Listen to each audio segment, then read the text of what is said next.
He learned a long time ago, it wasn't about, for him, it ain't about legacy, it's about currency. And he did exactly what he wanted to do. Right. So you can't be mad at him for that, but I'm not gonna tell you that, oh, I'm gonna say, oh yeah, he the greatest fighter. No, I can't say that. It gets worse. Your jeweler filed a lawsuit against you in Miami. And many are saying you're gonna have to sell off your assets. I hate seeing this happen, bro. As I've always said, it's hard to make money, but it's even harder to keep it. You know, Mayweather was, it's been reported, I should say, allegedly, that, he's been, a little upside down on some of his taxes and some of his properties. And he needed to come back and fight and take care of that. Well, he got some cheese from that advancement. I'm pretty sure he took care of that. And now he's chilling. Now he's saying to himself, I'm damn 50 years old. I ain't trying to fight. No, I ain't trying to fight. Let's do an exhibition. The boxing scene is going wild right now after reports surfaced that Netflix has allegedly imposed a $100 million fine on Floyd Mayweather. The claim suggests the penalty came after he supposedly broke contract terms by describing his rematch with Manny Pacquiao as an exhibition fight instead of a sanctioned bout. Losing money Mayweather, as the chatter says, is in dire straits financially. But something is off. Something's completely off because you got one person saying, this is a real fight. You got the promotion saying, this is a real fight. You got Floyd Mayweather saying, no, this is an exhibition. There's two things that are happening here. Either somebody messed up in paperwork or in communication or in some form of getting this fight together, misspoke to one of these guys, or Floyd Mayweather is trying to scam Netflix. That is the only two things that can be possible. Tim Bradley has put forward the idea that Floyd Mayweather might have already spent the upfront payment he got from Netflix on clearing some unpaid financial obligations. According to this view, once that money was secured, Mayweather may have lost interest in taking on high-level competitive fights. Know the legalities of the actual contract and why Mayweather's choosing to do what he's going to do what he's doing. I don't think Mayweather is afraid. I don't think he's afraid. No, I don't. Sorry, I don't. Come on. Barrios, he's not afraid of Pacquiao. Trust me, he's not. But the thing I want to make you guys aware of is that when you get these advancements, you can put a non-refundable tag on these advancements. You can do that. Now, I don't know if Mayweather did that, but you can. You can put a non-refundable attachment on this and be like, all right, hey, I need an advancement for training. I need $3-4 million or whatever for training expenses. And if they agree to say yeah, and he put in a contract that is non-refundable, it's free money. It's basically free. Oscar De La Hoya has also stated that Mayweather's return to the ring is driven purely by financial needs. He argued that many fighters of that level tend to mismanage their earnings and end up facing money problems later on. In his view, Mayweather is now prioritizing exhibition bouts as a way to generate income rather than protecting or building his boxing legacy. The reason why he's crawled out of his rock, he needs money. You think he needs money? Absolutely. He's always flossy. It's absolutely, he needs money. You think he's going Once broke? Again, come on. Fighters like that always go broke. He's always spending, so I guess. Absolutely. Look, he's not fighting anymore, so that big money's not coming in. Look at what happened to Mike Tyson. He made what, $500 million? Right. You think you can spend $500 million overnight? Absolutely. Yeah. I doubt he'll ever step into that ring. Floyd's a big freaking. He called Canelo the easiest win of his career. Yeah, because he was 21 years old. Of course. If I fought Ryan Garcia, who's 19 years old, what am I gonna do? I'm gonna beat him easy because of my experience.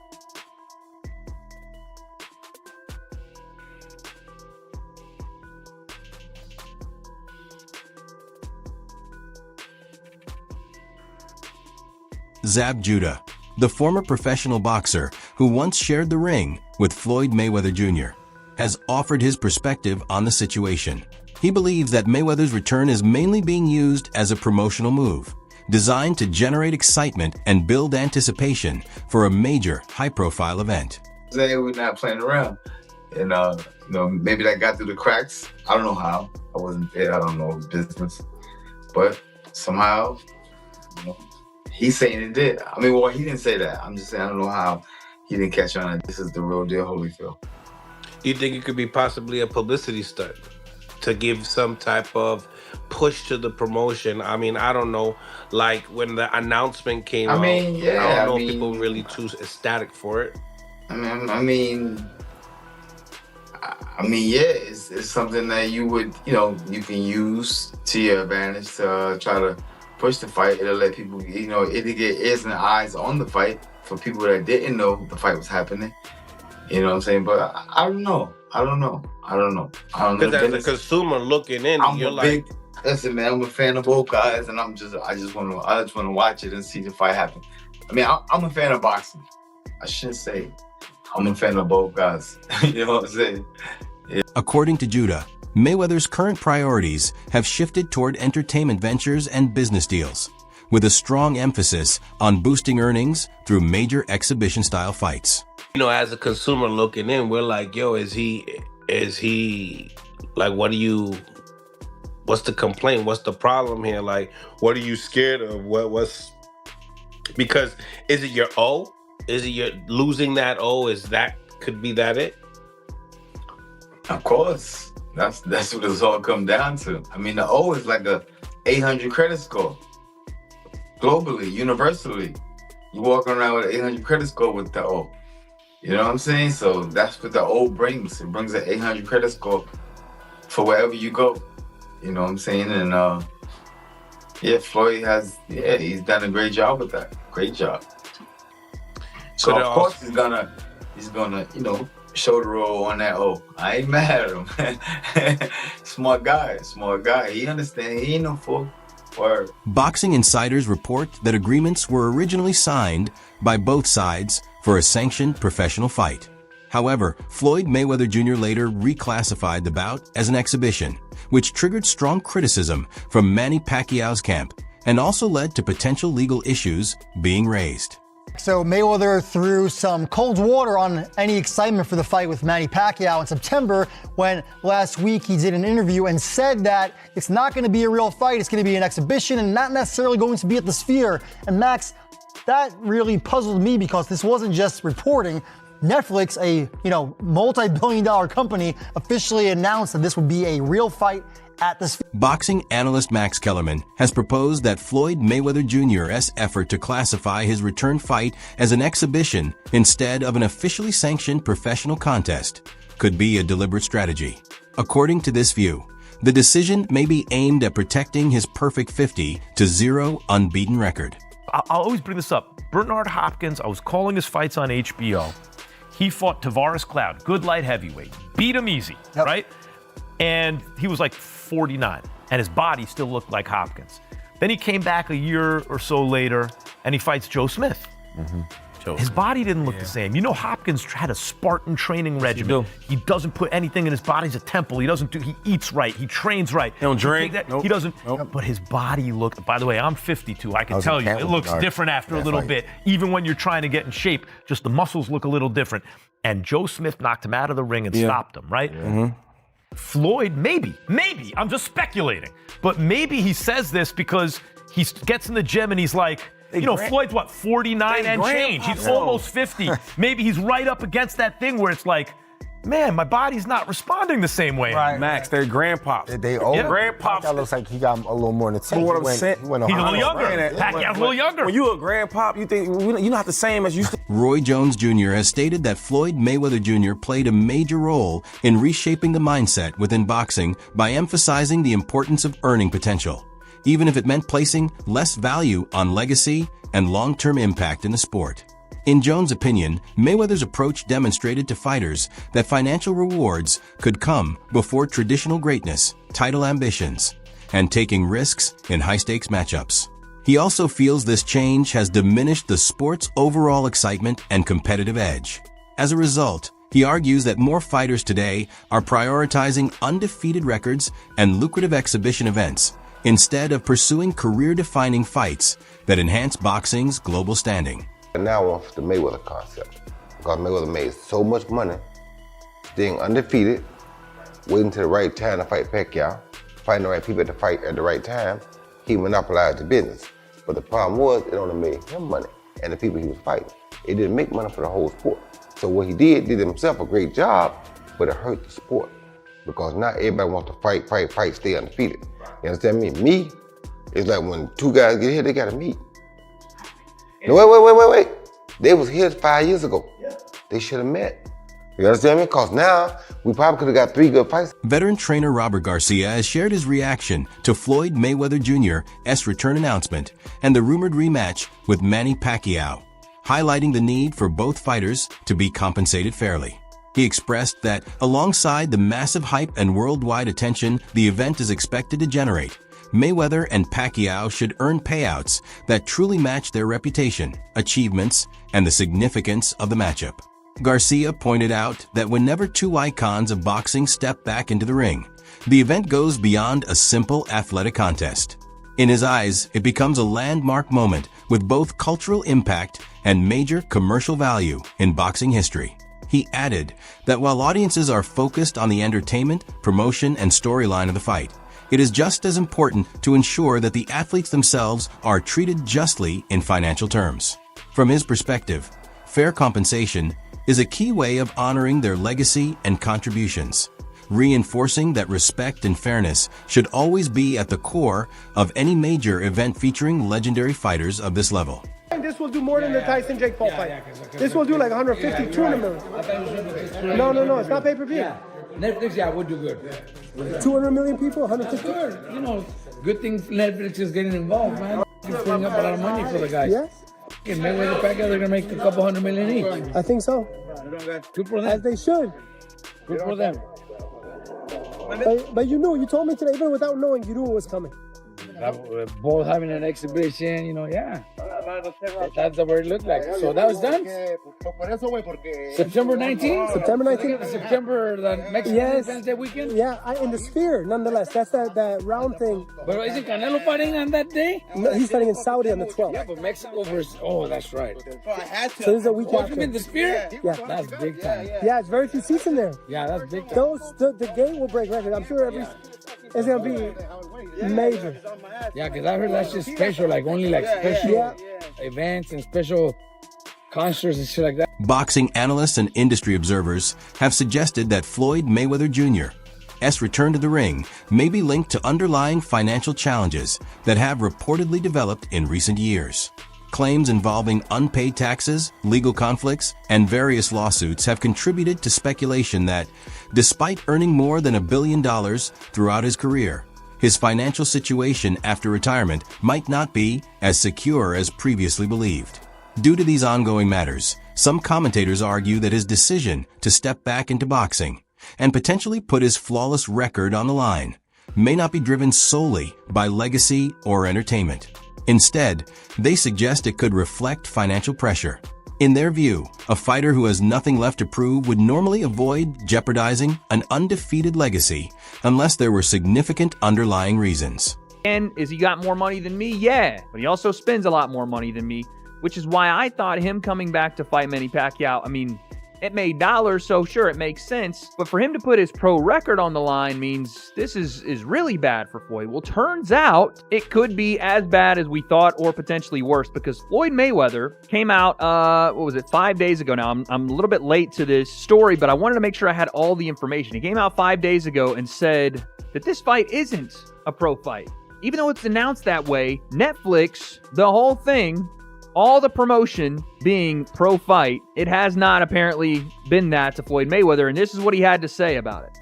The Sphere is one of the places that they talked about, so we don't know if it's 100% going to be there, and this is not actually a fight, it's an exhibition. Okay. Ooh. So we're going to do it again, and hopefully we're going to entertain it. Floyd Mayweather Jr. has faced growing attention after reports emerged about his ongoing $340 million legal case against Showtime Networks and several former executives.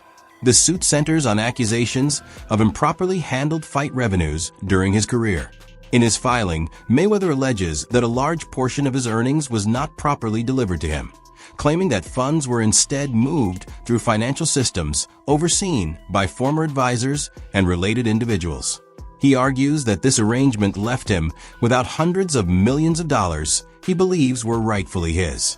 The complaint further states that income from some of his biggest events, including blockbuster fights against Manny Pacquiao and Conor McGregor, was allegedly directed into accounts managed by intermediaries rather than being fully paid out to him directly.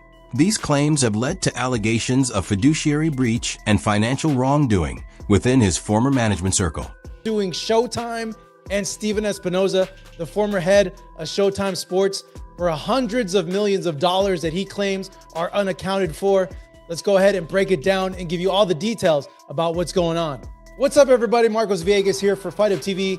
And you know Floyd Mayweather as probably the richest and one of the most dominant boxers in the history of the sport. But now, Floyd is stepping into the courtroom to fight for money he claims that he was never paid, and he wants justice on his terms. So let's talk details. Let me tell you about the lawsuits. On February 3rd, 2026, Floyd Mayweather filed a lawsuit in California against Showtime Networks and Steven Espinoza, claiming they helped his former advisor, Al Heyman, misappropriate a huge chunk of his fight earnings to the tune of $340 million. Mayweather says the money is still missing and unaccounted for, and he's now suing Showtime and Espinoza for aiding and abetting breach of fiduciary duty, civil conspiracy to commit fraud. Ooh, that's a serious accusation there. Conversion, unjust enrichment, and he's seeking punitive damage on top of the missing $340 million. At the same time, fresh accusations from Logan Paul have further intensified the controversy. The exhibition match between Floyd Mayweather and Logan Paul in 2021 is still regarded as one of the biggest crossover spectacles in boxing, though it has remained a subject of debate well after it ended. The event reportedly drew more than 1 million pay-per-view purchases and attracted worldwide attention, being labeled a major commercial triumph despite having no official result or competitive stakes. Even so, Logan Paul has now stated that he has yet to receive $1.5 million he believes he is owed from the fight.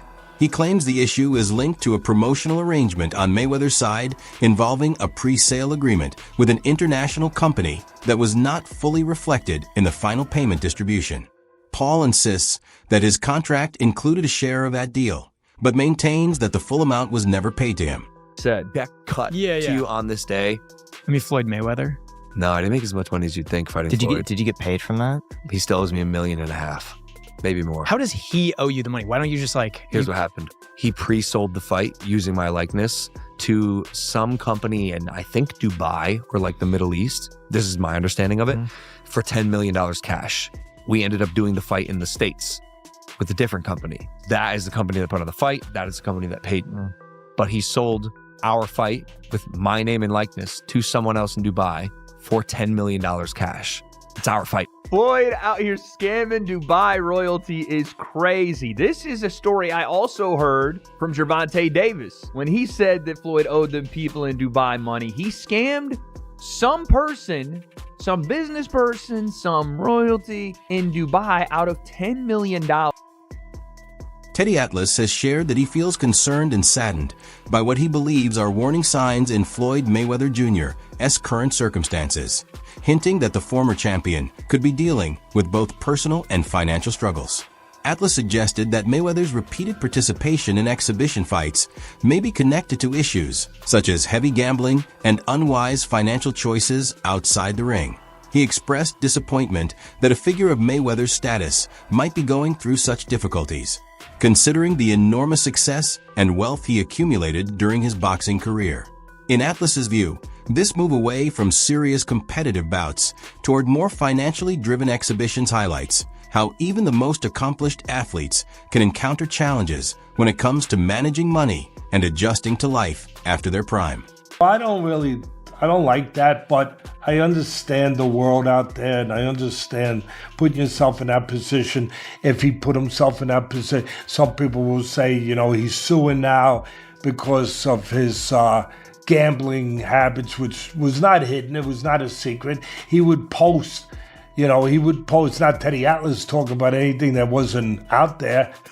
He would post some of his tickets, his betting tickets that he bet, and they were large bets. And so some people say, oh yeah, like you said, he was Mayweather, Money Mayweather, and now he's suing because he went through his money, he blew his money, whatever. Look, I don't know what the truth is fully in there. I know Steven Espinoza was named. He ran Showtime at the time. He was named. Addressing the criticism surrounding him, Floyd Mayweather Jr. has offered his perspective on how he views wealth and success, saying that his public focus on money should not be mistaken for negativity. He explained that, in his eyes, money functions as a resource that supports the lifestyle he wants and gives him the ability to experience opportunities on his own terms. Mayweather stated that financial freedom is what allows him to create his own version of happiness and pursue paths that are not available to most people. He added that this way of thinking plays a major role in how he approaches business ventures and investment choices, which often go against conventional expectations. He also acknowledged that his strategy involves a high level of risk. According to him, he prefers generating income and reinvesting it into projects that many people may not immediately understand. While he considers this approach innovative, he admitted that it does not always work out, noting that a large portion of his investments, close to 90%, end up failing. Even so, he continues to take bold financial risks in hopes of achieving the rare but significant rewards. You said earlier, Floyd, it really fascinated me, and it gave me an insight that you really learned about money. Is you said in real estate, you got to know what to do on a small scale first. Yes. And then you went big. And is that because you don't want to take massive risk because you want to be smart with your money? Well, you don't go out there and work extremely hard for so many years and then take every dime you got and just put it into something that you don't know about. Well, a lot of people do, don't they? I mean, and a majority of the time you get bad results. 90% of the time you get bad results. Just like boxing. I've gotten great results because I took my time. So even like my investments, take my time, gradually move slow, and see how things are going. If things are going great, then we'll give a little bit more. What's your take on this? Do you think Floyd will step up and take on a real competitive fight, or is he more likely to step away from that kind of challenge?